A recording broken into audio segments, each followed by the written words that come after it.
கடலூர் மாவட்டம் மலையடிக்குப்பம் பகுதியில் ஆக்கிரமிப்பு என கூறி விவசாய நிலங்களில் உள்ள விவசாயிகளை அப்புறப்படுத்தக்கூடாது என சென்னை உயர்நீதிமன்றம் உத்தரவிட்டுள்ளது. இதுகுறித்தும் இந்த உத்தரவு வருவதற்குள் 100 ஏக்கர் முந்திரி மரங்கள் அளிக்கப்பட்டுவிட்டது தொடர்பான பாதிக்கப்பட்ட மக்களின் குமுறலையும் இனி காண்போம்.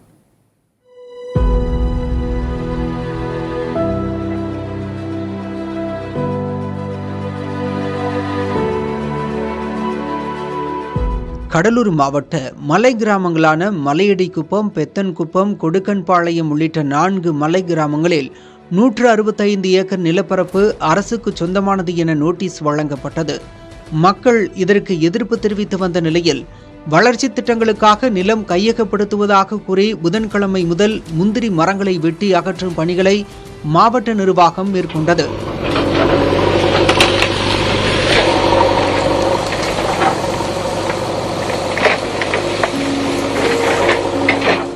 பாடுபட்டு வளர்த்த முந்திரி மரங்களை நொடி பொழுதில் அகற்றி வேரோடு சாய்ப்பதை கண்டு கிராம மக்கள் கண்ணீர் வடித்து கதறி எழுந்தனர்.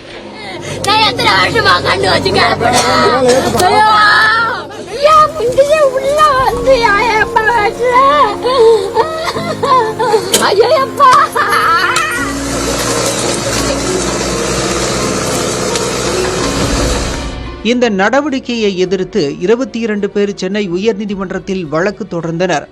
மலையடிக்குப்பம் பகுதியில் உள்ள நிலங்களில் 150 ஆண்டுகளுக்கு மேலாக பரம்பரையாக முந்திரி, பலாப்பழம் உள்ளிட்டவற்றை சாகுபடி செய்து வருவதாக மனுவில் தெரிவித்தனர். விவசாய நிலம் மற்றும் குடியிருப்புக்கான வரி செலுத்தி வருவதாகவும் வீடுகளுக்கு மின் இணைப்பு, குடிநீர் இணைப்பு, கழிவுநீர் இணைப்பு பெற்றுள்ளதாகவும் குறிப்பிட்டுள்ளனர். தங்கள் நிலத்துக்கு பட்டா கேட்டு மனு அளித்துள்ள நிலையில் தங்கள் நிலத்தை ஆக்கிரமிப்பு என்று கூறி காவல்துறை உதவியுடன் வருவாய்த்துறை அதிகாரிகள் ஜேசிபி இயந்திரங்களை வைத்து பயிர்களை அழித்து தங்களை அப்புறப்படுத்தி வருவதாக மனுவில் தெரிவித்துள்ளனர். உரிய நடைமுறையை பின்பற்றாமல் தங்களை அப்புறப்படுத்தக்கூடாது, சேதப்படுத்தப்பட்ட பயிர்களுக்கு 1 கோடி ரூபாய் நஷ்டஈடு வழங்க வேண்டும் என்றும் கோரியிருந்தனர். இந்த வழக்கை அவசர வழக்காக விசாரிக்க வேண்டும் என்று மனுதாரர்கள் தரப்பில் கேட்டுக் கொள்ளப்பட்டது. முறையீட்டை விசாரித்த நீதிபதி வழக்கு பட்டியலிட்டு விசாரிக்கும் வரை எந்தவொரு நடவடிக்கையும் மேற்கொள்ளக்கூடாது என அதிகாரிகளுக்கு தெரிவிக்க உத்தரவிட்டு வழக்கை திங்கட்கிழமை விசாரிப்பதாக தெரிவித்துள்ளார். இதனால் தற்காலிகமாக நிம்மதி பெருமூச்சு விட்டாலும் தங்கள் வாழ்வின் ஆதாரமான மரங்கள் வெட்டப்பட்டதால் வேதனையில் இருக்கிறார்கள் கிராம மக்கள்.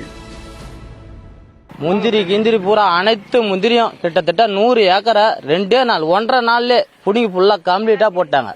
இன்னைக்கு பொறுத்த அளவு கோர்ட் ஆர்டர் வந்தா பிறகுதான் நிறுத்தினாங்க. மக்கள் எவ்வளோ போராடியும் நிறுத்தல. கோர்ட் ஆர்டர் அவங்க கைக்கு வந்தா பிறகுதான் நிறுத்தினாங்க. கிட்டத்தட்ட இழப்பு கிட்டத்தட்ட பல கோடி சனங்க மக்கள் பூரா பழகிட்டு பூரா அந்த முந்திரியை வச்சுதான் பசங்களை ஸ்கூலுக்கு அனுப்புனாங்க.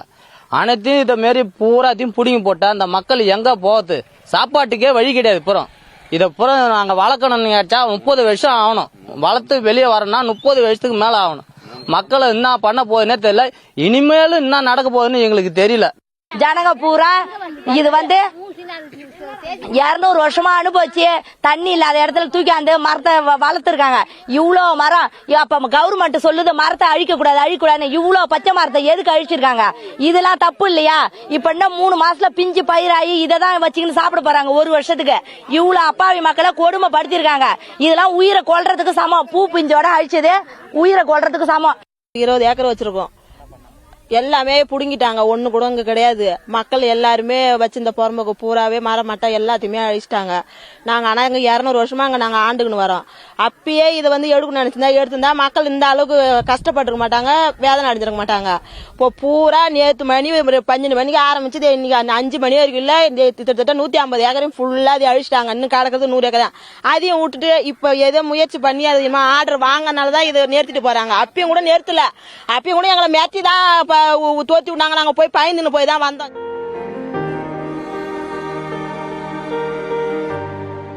நீதிமன்றம் உத்தரவு பிறப்பிப்பதற்குள் 120 ஏக்கருக்கும் அதிகமான மரங்கள் வெட்டப்பட்டு விட்டதை வேதனையுடன் கூறும் மக்கள் இனி இந்த மரங்களை நட்டு வளர்த்து பலன் பார்க்க இன்னும் 30 ஆண்டுகளாவது ஆகும் என்று கலங்குகிறார்கள். புதிய தலைமுறைக்காக ஒளிப்பதிவாளர் பாலாவுடன் செய்தியாளர் ஸ்ரீதர்.